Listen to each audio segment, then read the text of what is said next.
everybody.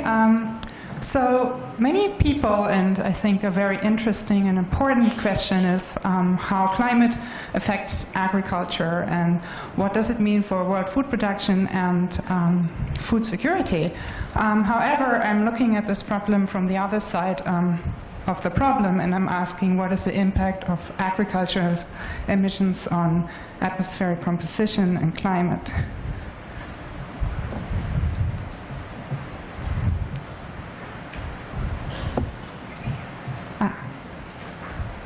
Okay. So emissions from the agricultural sector, which comes from practices like cultivation of crops and livestock, creates greenhouse gas emissions, so long-lived climate forcers and aerosol and ozone precursors that more act on the short term. So for the greenhouse gases, soil management, use of fertilizers lead to N2O emissions, livestock, especially cat and rice, to methane, and the combination of effects and also the waste burning leads to the whole suite of emissions of methane, N2O, and CO2 emissions. On the other end of the slide, so aerosols and ozone precursors, the use of fertilizers also lead to the emission of ammonia. And agricultural practices, including also waste burning, produces almost everything that is a precursor to ozone or aerosols. In a previous study we did a few years ago, we looked at the impact of different emission sectors on radiative forcings. And this is a plot showing the radiative forcing happens between pre-industrial, so around 1850 to present day 2010 conditions. And what it shows that, where's the pointer? Is that the, okay. So it has positive and negative contributions from the aerosol effect. But what I want to point out here is that, at least in this study, the agricultural practices, the forcing was almost as large as what we get from the power generation. On the other hand, the effects from greenhouse gases were opposite of the sign. So we thought, that is interesting, and we want to investigate that a little bit deeper than just doing a model run and plotting the forcing. So this talk deals with only the short-term effects. Oops. I don't know what I'm doing. Someone else moving my slides? Okay.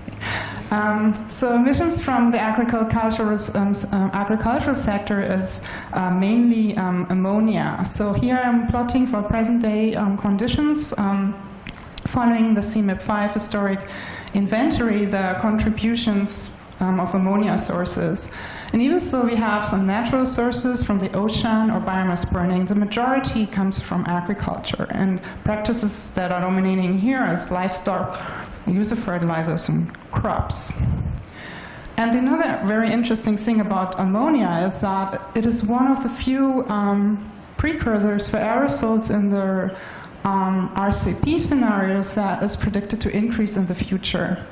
We don't know if the RCPs are correct, but if we follow those examples, then we have the other precursors that come from power generation and energy and technology-related areas are supposed to decrease and almost reach pre-industrial levels by the end of the century. So here ammonia is different. However, the emissions depend greatly on population growth, so this mainly reflects population growth, but it also depends how people mainly maybe change their habits and what they're eating, if they change their diet, if they make more money.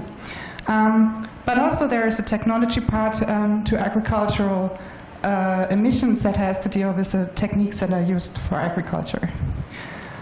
So the tool I'm using is a GIS climate model, and I was surprised from the last presentation that you have a 5-degree resolution. We don't use that in the last 10 years, so I wonder where that comes from.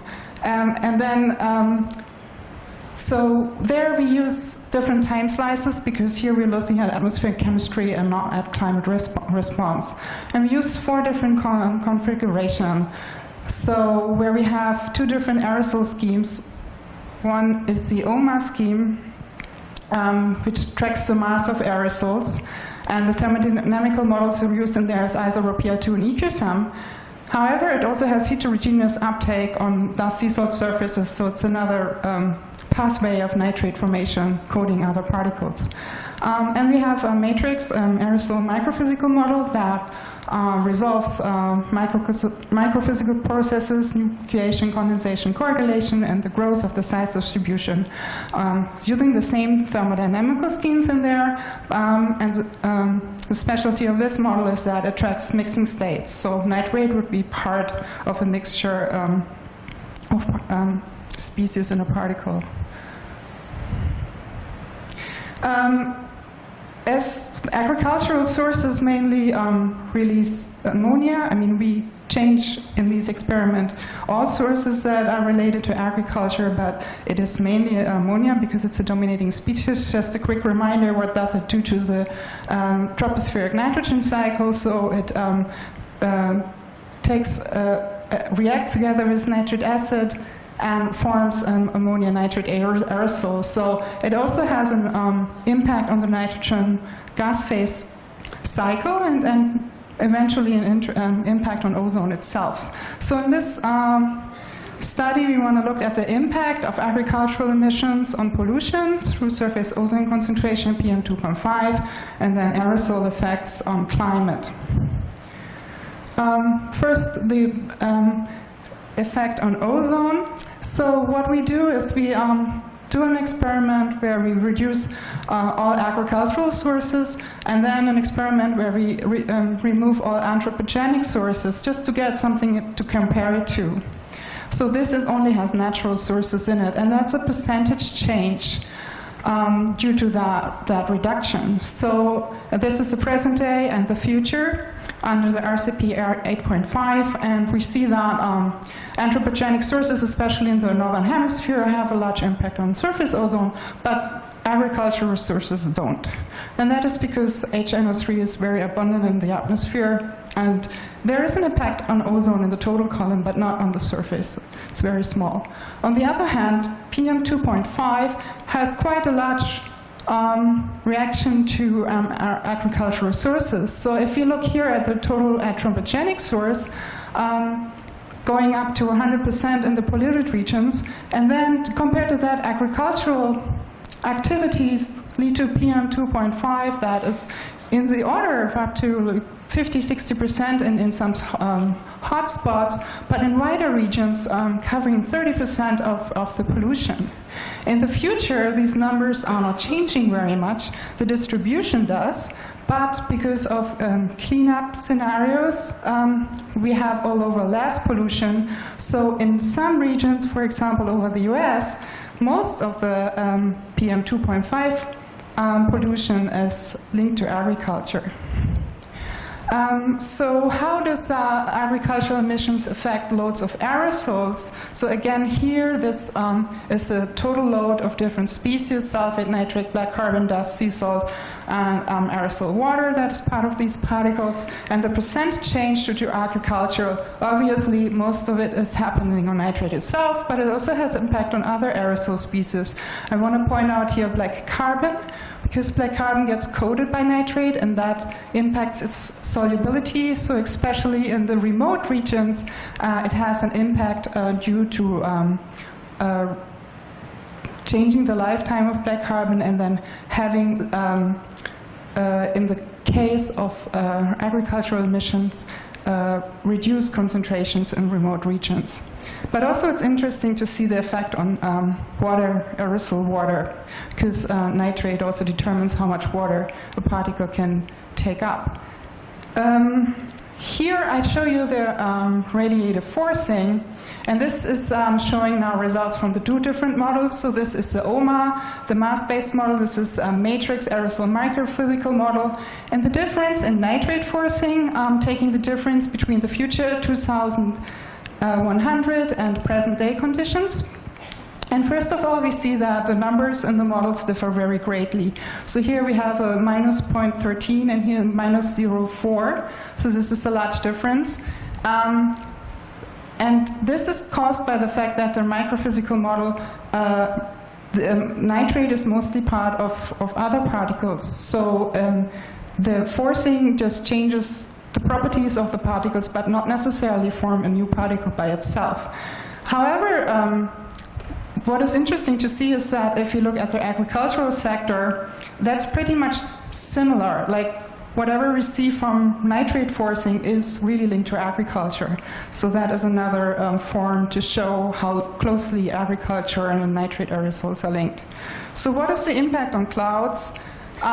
Here we show the impact of agricultural emission on CDNC production. Again, here the OMA model, and here the microphysical matrix model. And this is oh, this is the wrong plot. This is precipitation, sorry. That should show CDNC. And I just, yeah, that's the wrong slide. But what I wanted to show is basically similar to PM 2.5, that the contribution from nitrate to CDNC is not very big in the future and very big right now, stays similar in the future, but due to the cleanup of the other aerosol species, therefore becomes more important. And then finally, what does it mean for forcing, for cloud radiative forcing caused by agricultural emissions? So this is forcing for the different time slices, and we see that the models differ greatly here. So the microphysical model gives a much, much weaker response due to the fact that the particles, a nitrate particle does not necessarily mean there is the number concentration of 1 for one new particle. It can be part of another particle, therefore wouldn't change the number, and that is really what matters for clouds. So there's quite a large difference for that. But then also for the OMA model, more simple model, we see a very large difference between the schemes, between EQ-SUM and iso-repair. So all over that leads to a forcing range that is really very big. On the similar, so this raises the question of model uncertainties, and here just looking at the total load in these models, so this is for OMA iso-repair, looking at the total load in the control experiment, comparing that to the experiment where we have no anthropogenic emissions, and then having an experiment where we have no agricultural emissions. So this all over is then simply the agricultural effect. Doing the same as the EQ-SUM model, we see the same behavior but much lower values. And adding on the microphysical model, interestingly, the EQ-SUM OMA matrix almost show identical results, but what is different is the difference in iso-repair between these two models. And one reason why this is different is because the microphysical model has a quite different simulation than sulfate compared to that model due to the fact that we resolve the size distribution in the mixing state. So that impacts greatly whatever ammonium nitrate can form. All over the chemistry in the column is different, and that leads to a difference. So if I would simply look at the models, this is the most sophisticated combination of schemes. So, you know, if you trust just the complexity of a scheme, you would say this might be the most realistic one, but nobody would do that because we have to look at observations. But there we run into a problem because the most observations we have at the surface and the polluted regions from the EMAP improved network, and there it's kind of, the problem is that that is the area where the models don't disagree very much. The problem is really in the vertical, and the vertical determines what we have how it reacts to climate. And this is an ongoing study we are doing, so, and that is what will determine the result, how sensitive it is for climate.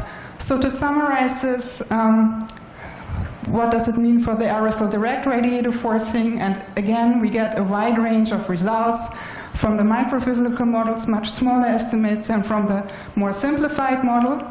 And if we compare that to another study from Didier Augustin, he gets forcing of nitrate by the end of the century of minus 0.11, which kind of falls in between those estimates. So as summary, so we investigated here the impact of agricultural non-greenhouse gas emissions on composition and forcing. And the key finding is that short-lived climate forces effect of agricultural emissions are most exclusively related to nitrate aerosol effects. Results differ greatly between model schemes, but not very much at polluted surface regions. So therefore, the results on PM2.5 pollution is very robust between the models at present and future. However, if you look at climate effects, they differ greatly in the column. If the higher estimates are realistic, nitrate can take over the role of sulfate by the end of the century, and it would be a very important aerosol species. For the lower estimates, nitrate climate effects would remain minor. Here the forcing ranges I mentioned before for direct forcing and for indirect effects. So next step is really to try to nail this down with evaluation. But also, we are very interested to look at the climate effects, including greenhouse gases, and doing fully coupled ocean runs. Just as a teaser, as mentioned this morning, agricultural contributions today are already about the rate of 20% of greenhouse gases, with contributions of CO2, methane, and N2O. Okay, thanks.